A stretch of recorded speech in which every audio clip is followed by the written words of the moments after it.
So we've had one day of warm weather, and now we're into a week of cold again.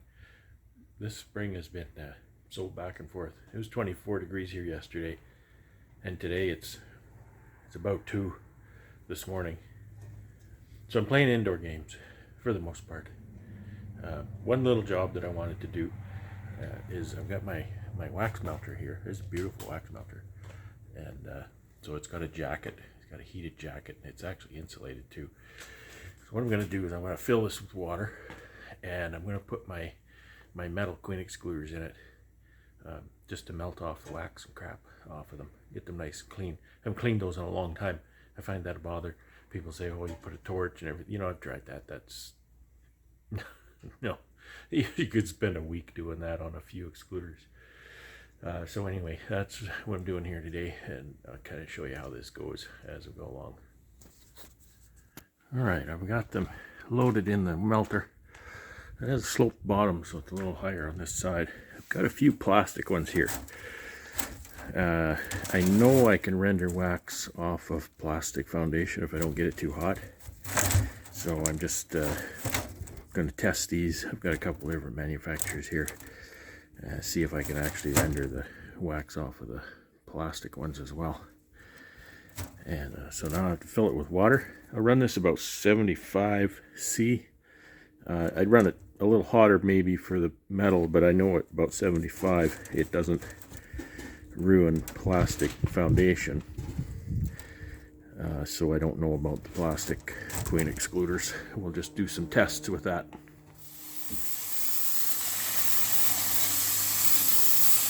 This beast takes quite a bit of water. It's about 1 barrel capacity. So it's definitely going to take a while to fill.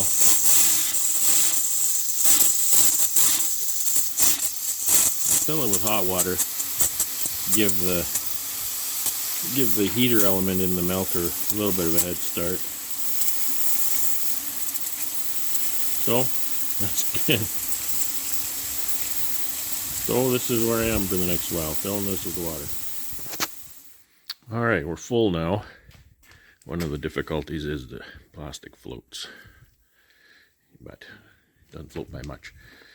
So we'll put this heavy insulated cover on there, and we'll wait. She's only 26 degrees.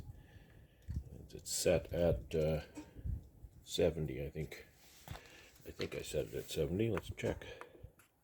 Oh, it's set at 80. Let's bring that down to 75. And we'll bring the one to 74.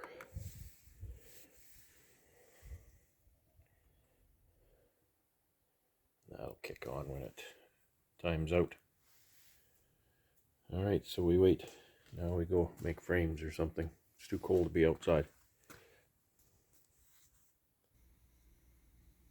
Well, the melter's been running for a few hours, just checking in on it. It's sitting at 62 degrees, so it's got a little ways to go.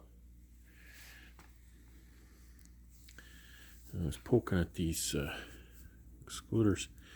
These plastic ones seem to be faring just fine up till this temperature, and that wax is very soft. It can easily be removed, but it would be better if it was actually melted.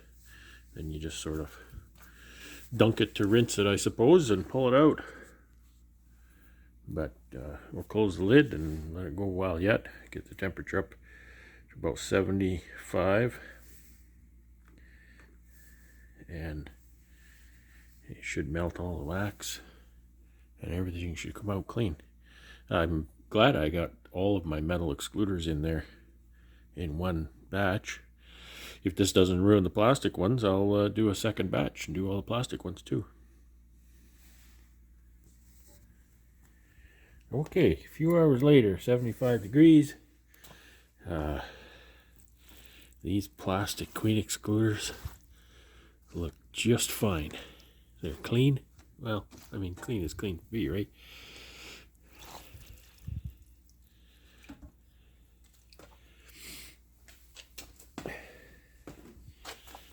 And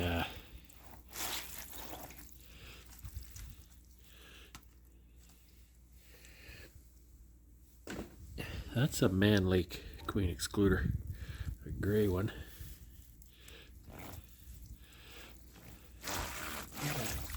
So of course it doesn't do anything for the propolis. But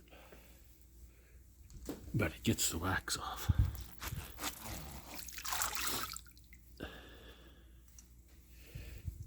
Glad they're sticking up because it's too hot to stick my fingers in there. This is a Nico or Nicot queen excluder. They actually seem a little bit more rigid than the Man Lake gray ones. These are a little bit floppy, but they don't appear to be compromised in any way. I need to get something to pick out a metal one.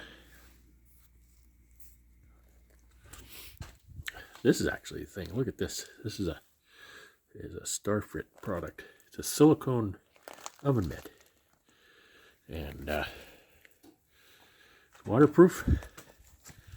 And you can dabble around in here until your heart's content. Just don't go over the wrist portion. It gets a little warm, but it doesn't. Your hand doesn't get in the hot water. So look at those. Those look really nice. Of course, I dropped it. Doing this stuff one-handed is hard. So I'm going to call that success. I'm going to dig these out of here. And I'm not sure what to do. It's kind of the end of the day. But I'll get the rest of the plastic ones in here for sure and clean them up. So all you need is a big fancy wax melter, and you can clean your queen excluders that way. Oh well, works great here. Have fun.